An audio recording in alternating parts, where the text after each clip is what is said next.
So hello everyone, we're back with another episode of Sauv Blanc TV, and I'm sitting here with Larry Dino, who's the owner and winemaker at Cuda Ridge Winery in the Livermore Valley. And we're sitting at Larry's fairly new digs. He moved from a previous location, and of course we're here talking about Sauvignon Blanc. Thanks, Larry. Appreciate it. Yeah, thank you. Thank you for having me. My pleasure. So Larry, we have your Sauv Blanc here. Why don't you tell me a little bit about it? Yeah, so let me tell you a little bit about Cuda Ridge Wines first. We're a boutique winery. We do about, this year we're doing about 2,000 cases with the 2013 harvest. And we source our grapes from 6 different vineyards in Livermore Valley. So we do exclusively Livermore Valley. We buy our grapes from the high-end vineyards of the valley. And then we do all of the production here at the facility here. So this Sauvignon Blanc, this comes from a vineyard. It's actually a Wente-owned vineyard. It's over on Tesla Road. The vineyard's name is Mel's Ranch. It's right across from Concannon, next to Marriott as well. Okay. Right there on Tesla. It's an old vineyard block. A lot of the vineyard there is still uses the overhead sprinkler systems. So most of the vineyards in Livermore have been converted from the overhead sprinklers to drip irrigation. Mm-hmm. That's one vineyard that has not. So that gives you an idea for the age of the vines that are there. Great. So how many cases of Sauv Blanc do you make, Larry? Yeah, we do small lots. On the Sauv Blanc, we do approximately 100 to 150 cases per vintage. Got it. Per year. How many cases do you actually make total here? Yeah, our total production is this year's 2,000 cases. So all of our lots are between, the reds are a little larger. I mean, our red lots are typically between 150 to 400 cases. And then the whites, we do the 2 Bordeaux whites, the Sauvignon and the Sauv Blanc. And each of those are around 100 to 150 cases each year. Got it. So, and tell me a little bit about this Sauv Blanc specifically, about how you go about making it and what your style is and all that good stuff, what you're going for. Yeah, we're trying to make more of considered an old world style or French style Sauvignon Blanc. So what we mean by that is it is done. We use a yeast actually that brings out a lot of the citrus flavors in the wine, and it's done in 100% stainless steel, so it doesn't see any oak at all. The picking, when we pick the grapes, that's an important, I think, part of what we're trying to do as well. We try to pick the Sauv Blanc a little bit earlier, and we're really looking to pick with the higher acidities. So usually when we're picking the Sauvignon Blanc, the acids are around 0.8. That's pretty much probably the high end of the scale of where you want the acids in wines. But we want that natural acidity in the wine.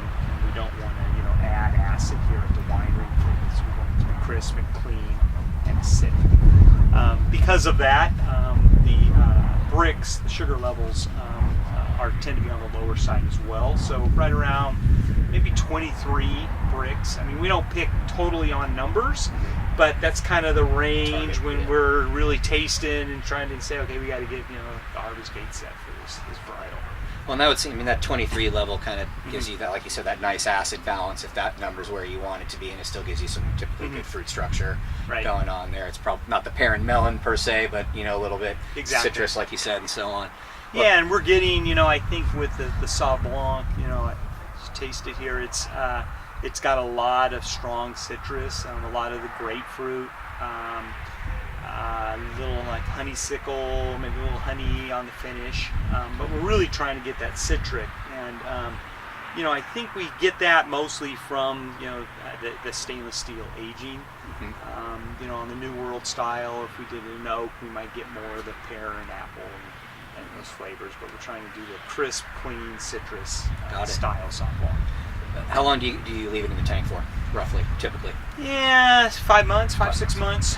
So we bottle in May, so we'll harvest this. This actually is one of the early grapes that get harvested here in Livermore. So it's usually harvested right around Labor Day weekend. So end of August, beginning of September is pretty consistent when we've harvested this vineyard.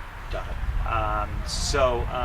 It gets harvested then, crushed, pressed the same day, and then put into the tank, and then it's just left in the tank until May. So Okay. Over 6 months.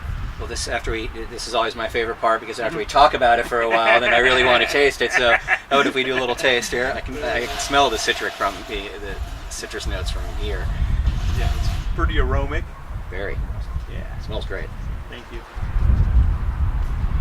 I might get a little hay, dried hay, on the nose a little bit. Something that we get in the New Zealand style. That's nice, and to the kiss of floral, but really nice citrus. Like you said, very, very clean acid finish on that. That's really nice. And I'm always, everybody has their own personal taste in Sauv Blanc, and different Sauv Blancs have different roles at different times. But I always like when that, when the fruit structure hangs through the mid palate, what this one does, and it creates a nice balanced Sauv Blanc into that acid finish. And this really accomplishes that. It's really nice, Larry. Well, thank you. And any, I'd have some ideas off the top of my head, but any recommended pairings that you prefer food-wise? Yeah, there's a couple. It goes great with shellfish, so it goes really good with mussels and clams and oysters. Goes good with scallops and lightly buttered scallops, I think. The other thing, one of our favorite dishes to eat with this is really Thai food. We've brought it with us when we go to Thai restaurants with the hot, spicy Thai, and the cleanliness of this just softens all the hotness of the Thai food. It seems to be a good balance there. Absolutely. That one of the great things is about Sauv Blanc is, especially when you do get a little like the citric character, so something Thai food that has that bright flavor component to it. Even say Mexican food, I think would go great with this as well. I haven't tried that. Absolutely. Same concept, with the acidity standing up to the spice and things, and really great, really clean. Well, Larry, I want to thank you for having me out here today and sharing your Sauv Blanc. Yeah. And I recommend everybody, when they come out to the Livermore Valley, you're at 2400 Arroyo Road, correct? That's correct. And new location, so keep that in mind. Really nice winery there. How long ago did you move in here, Larry? Actually? Yeah, we just moved recently, so August 1st. Okay. To a new location. And what's? Sorry, go ahead. Right before harvest. Got it. Good. Got in good before timing. me. Yeah, it's good. Excellent. By design. By design. Glad it worked. And maybe tell people what's the website so they can check out the directions and learn a little bit more about you. Yeah, so we're located on the west side of Livermore, and our website is www.cudaridgewines.com. So yeah, come visit us. Excellent. Larry, I appreciate your time. Thanks for having me out. Good to see you. Thank you. Cheers. Cheers.